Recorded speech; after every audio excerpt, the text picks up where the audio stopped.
All right, welcome to another episode from the Chart Reader. So today we are going to look at the major markets as well as those two new Chinese ETFs we've added for a couple weeks now. So as always, what are we going to do? Same thing we always do, right? We're going to look at the daily and the weekly to see how things are setting up. We have our 5 moving averages. There's only one, but there are these horizontal support and resistance lines that I do manually draw. And then when we're done up here, we'll use the MACD, RSI, and volume as our lower indicators.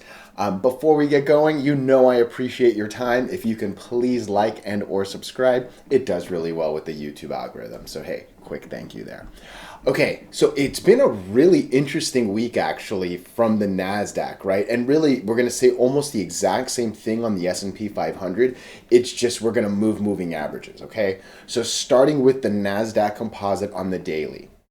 So last week, very bullish, right? It was the first real good time. Look how far back I'm zooming out, right? Since basically, what is this, August, September? Since September, it was actually the first time we closed over the 100 moving average in blue right there, right? That means a lot for sure.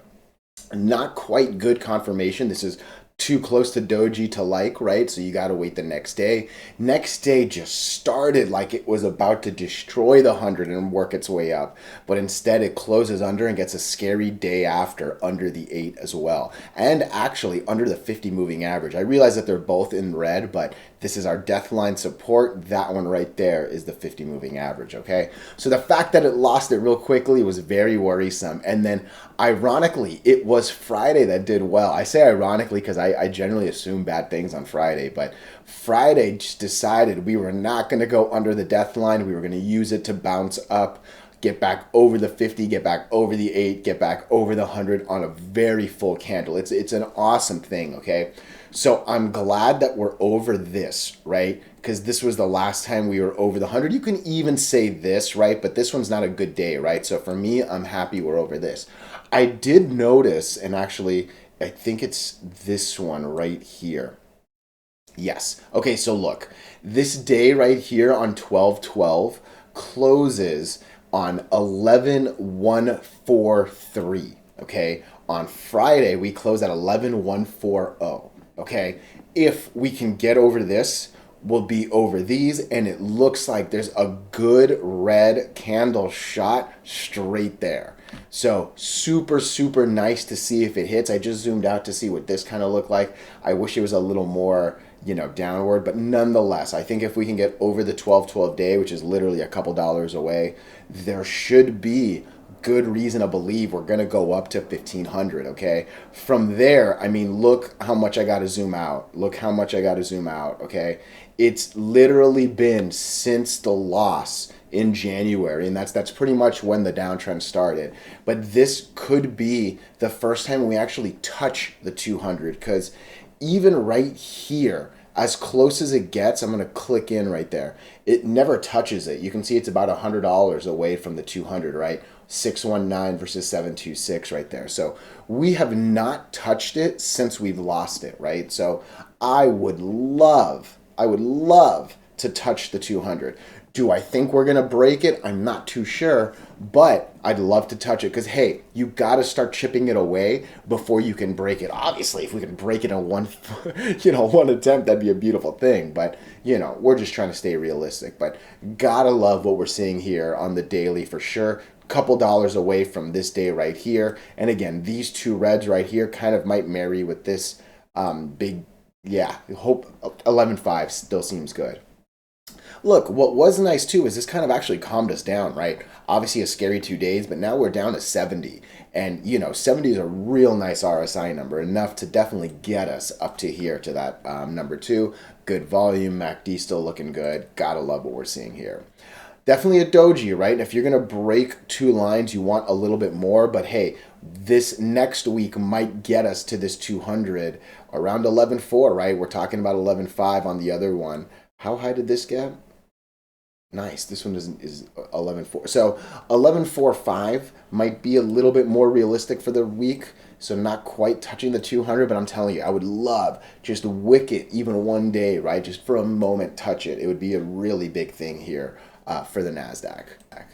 From there, let's take a look at the weekly one last time. Yeah, again, like I said, hopefully we can get to this 200 line. And yeah, if we can get over the 200 line, that'd be big. But look, the daily is close to getting over all of them. The weekly still has a little bit of work. But again, if instead of all this down on those two, if we can start moving them up, that would be real nice. So yeah, still got to be bullish going into next week, which honestly is a little surprising to me, but hey, we will take it.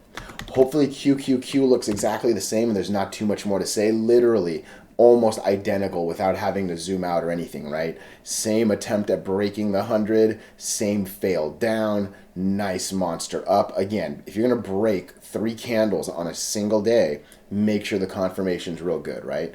This 12-12 day looks like it's a lot higher actually. So a little more work might need to happen here, but again, it seems like we want to come to this 200 moving average on QQQ and on NASDAQ. That's huge.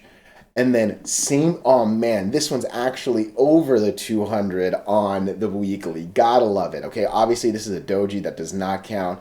And even last week actually broke the 200. So, excuse me, you definitely want another candle. And hey, if this thing can start moving its way up as it's kind of looking like it wants to, that could be the nice confirmation we want. So gotta love it. And look, let me just see if there's anything worth. Nah, not really. I think that's about it, actually. We kind of said the same things on NASDAQ. So now we're moving over to the first of the 2 Chinese ETFs. And look, again, you gotta love this, right? This index is still looking good.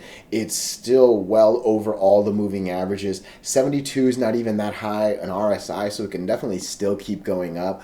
Volume kept going up over the last 2 days, and actually it's been the biggest buy in quite a while, actually, since it's gapped up from the 200, right? So this is still looking really good on the daily. And look, the 8 does what the 8's supposed to do, right? You catch the fall and then you bounce up, right? My horizontal supports are stagnant. They don't move, right? But this 8 keeps moving and it uses it where it needs to, right? So real nice. Let me zoom out just a little bit. Yeah, I do have another line up there. Yeah, so we'll keep that and let's see if there's anything new to draw on the weekly. Not really, because the weekly is actually going to give us these up here, right? So looks like that's, yeah, and that's pretty much right on the 100. Where does this $36 put us on the daily? Yeah, pretty much here if I had to guess, right? Yeah, that makes sense. That would be the next line. I'm actually going to go ahead and draw that line. I think that would be a good line to have. You can see it hits right there, pretty much the top of that. Looks like it hits a couple times. I think that 36 number is a good. And look, this is actually something I like. Roughly speaking, this one's a little more, yeah, that's actually still, this is a $3 gap. Not quite a $3 gap, but I like when the gaps are kind of unison, right? That kind of is a little reassuring that the lines are in good places. But yeah, I'm liking this. And look, at this point, it really seems like we're coming up here, right? There's a peak right here. I can see this 33 definitely being a little bit of an issue, but MACD just crossed over the 0 line. RSI looks like it wants to keep going up, and there's been a lot of buying over the last couple of weeks, right? So a lot of positivity definitely still happening here. So definitely a good confirmation of that break of the 50 as well. And you can see it's been a long time since that 50 broke. So yeah, this is still looking good, and hopefully the next ETF, MCHI, one more time, China Index Fund again. Again, almost identical chart, actually. The same moving up, bounce off the 8, go on up, still over all the moving averages. Where's the pesky 100? There it is right there. It is over all of them. Gotta love it. Cool. Just look at the weekly real quick. Again, confirmation of the 50 break. Gotta love it. And has it been since January? Gotta love it. Perfect. No, this one since July. This one was a little closer, but a good while away. So really, it does seem like we're going to come up here. Are we going to be able to break the 2 lines? I don't know, but the fact that they're separating a little bit might give us a chance to break one and stop at the other, right? So I'll be watching that as the lines move. But yeah, I mean, these are nice, and it's real nice that NASDAQ looks good and these look good, right? Let's move over to the SP-500. I'm typing SPX, but that will take us into the 500 itself. Okay, I said it when I was talking about the NASDAQ, right? It's almost the identical story, just different lines. It was the 100 on the NASDAQ, now the 200 on the S&P. It broke it for sure, right? Just very bad confirmation and a horrible letdown right after, right? another day goes down, but it's actually able to bounce off this 20. You gotta love it, right? When the 8 fails, the 20 comes into play, right? And it's almost the opposite of what I was saying here. Sometimes you can break the 8, but the 20 will fail it. Break the 8, but the 20 will fail it. Here, it's the opposite. Lose the 8, but the 20 won't let you, right? So hopefully you can do that a couple more times, actually. Let's look. It does actually look like this is higher than the 12-12 date. So right now for the S&P 500, really 4,000 is the magic number. If we can get over 4,000, that's going to be the good confirmation to show we're actually over the 200. And look, it's actually been, and remember when I said it, right? The NASDAQ still hasn't touched the 200, right? Now, I think, like, again, I'm just kind of talking out loud, right? I'm hoping the NASDAQ touch doesn't go into this long drop that we see here, right? But generally, you need to touch it before you can kind of start breaking it again, right? But we'll hope that these kind of being around here will help NASDAQ get over the 200 a little better. But look, we'll get to it in a moment, right? But Dow Jones is already over the 200. We would love S&P 500 to get over the 200. And from there, the two of them just have to wait for the NASDAQ to get up there. And once they're all over the 200 on the daily, we are back in a bull market. That's just how it works. They all got to be doing the same thing. Otherwise, it doesn't count, okay?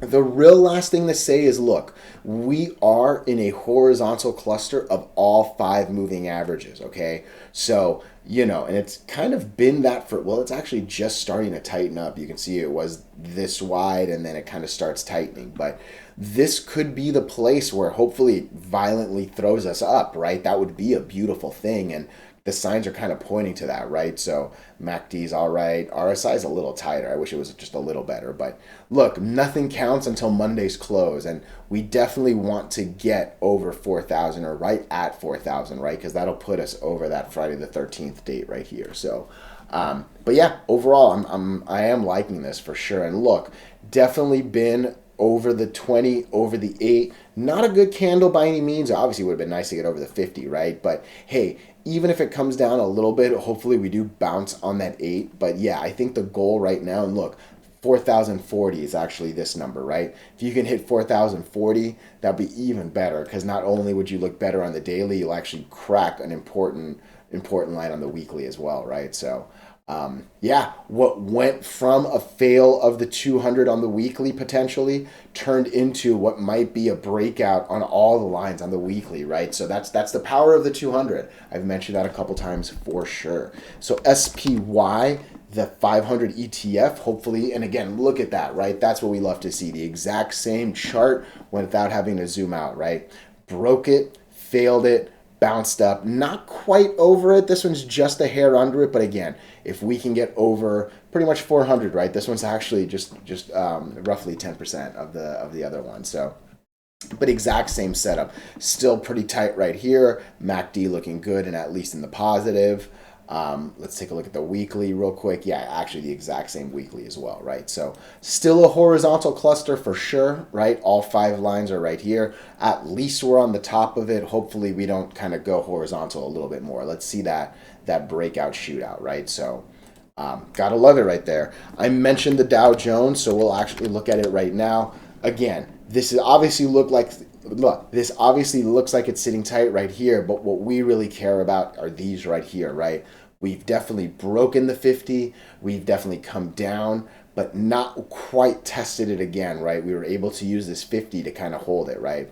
A little scary that we're actually under all the lines, so that definitely needs to be taken into consideration, right? Because once you lose these, the thought would be you're going to come down here, right? Looks like our line was pretty strong in the bounce point, but this definitely needs to at least get right here. If you can at least take me to the 50 moving average, you know what? I would even love to just get right here, the top of the 6th. Okay, if you can take me to 13.6, you'll be over these 2 lines. You'll be well into 50% of this candle, and hopefully this green right here is easy to green, especially because of the red right here, right? A lot of colors, I know, but yeah, if we can break this 33.6 it would make me feel a little better. But yeah, right now we're under this and seemingly going this way, but obviously a strong Friday, the way that the NASDAQ and the S&P 500 look, I'm hoping they can carry this bad boy up. But again, nothing matters until Monday closes, right? So I'm liking the optimism, but yeah, I care about reality a lot more, right? Ooh, that's an ugly weekly right there. Definitely looks like the 8 is dropping a little more violently. Don't get me wrong. There's definitely a lot of lines here that can catch a lot of stuff, but yeah, I wish that that wasn't going as downward as it looks, right? Maybe another good week next week will kind of take us back and make this more of an anomaly, but yeah, that's a violent down on the 8. And I don't like, look, the eight moving average is the golden rule in this on these videos, right? So it bothers me when the 8 does something drastic, especially if it goes drastic down, right? So definitely well worth the look. But yeah, I like that these two are at least still right there. Theoretically, these two are in a cluster as well, so it should be difficult to lose these. But yeah, hopefully it doesn't get any lower than this. If the sign and RSI is actually kind of coming down too. Interesting. I don't like that the 8 and the R. Interesting on the weekly on the Dow Jones, because I'm going to go back to them one more time. SP 500 didn't look that bad, right? Nothing kind of screams bad right here. And then NASDAQ, Comp QX. Yeah, again, nothing screams bad. So interesting. The Dow's an outlier, and you know my videos. I don't like outliers. Things should be doing the exact same thing. That's why we do these sector reviews, right? So this has me a little worried. But again, the weekly is a longer chart, right? So I think we'll see something on the daily. And what would we see? We would basically see the fail of going into here and the drop, because that's a heavy drop right there, right? Going from 33.3 to 32, not quite 32, but yeah, I mean, losing almost 1,000, right? That's definitely a decent drop down. So yeah, we'll know very quickly if we can come back into and beat these, or if we're actually now, like you see, 3 days under the 8, couple days under the 20, and just can't get back over the 8, right? And we saw it right here, right? It definitely loses it, tries to, and then couldn't get back, right? Obviously, it was able to a little bit after, but yeah, it's failed the 8 not too long ago, but again, it was the 50 that saved it, right? So I don't know if that means these might have to do a little bit more work than we want, but yeah, you don't want to be under the 8, and that's definitely where these are. Don't want to be under a cluster of moving averages. That's definitely where these are, right? So a little more negativity here than I was really hoping for, especially on that weekly. That weekly thing just really caught me off guard. Again, same chart here. Same little downward there and downward there. I don't like that. Man, Dow Jones, what are you doing to me? You got me thinking. I'm not gonna lie.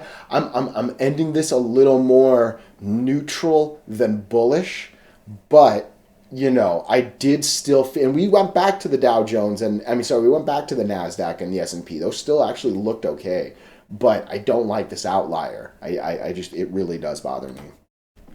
Let's look at IWM real quick. So again, I cannot see the actual Russell indice. It's just the limitations of this thing that I'm on. And again, this is simulated buying power. I do not move my real money here. I just love their ability for me to do my better set of indicators, and then this really good set that you guys, I hope, are using as well, right? But look, a lot of good things here, right? Definitely using the 8 as our support line, right? Definitely works its way up, loses it, and it's a little scary, but we have a number of lines down here to catch it, and happily it was one of these first ones, right? What I actually do like, it was the 200. So we break it and use it as a bounce. That's actually a good way of saying, yeah, we did take this line, and now we're using the line as support, which is huge, and monster volume right there, right?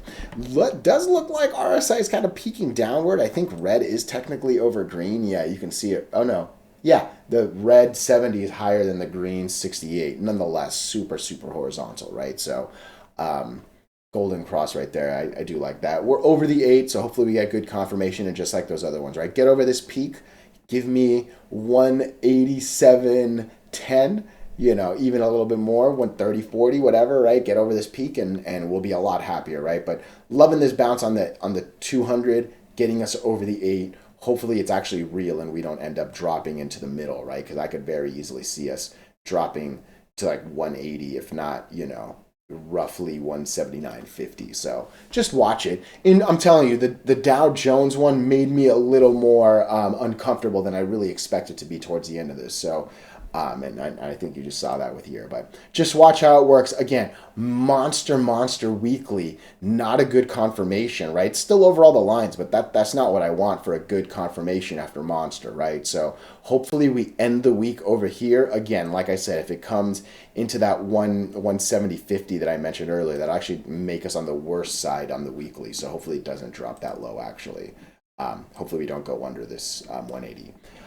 Interesting end to what I thought was going to be a little bit more optimistic video. I'm still feeling good about the NASDAQ and S&P, but yeah, we'll see how it plays out and obviously attack accordingly. Hey, I hope you're learning. Have a great one.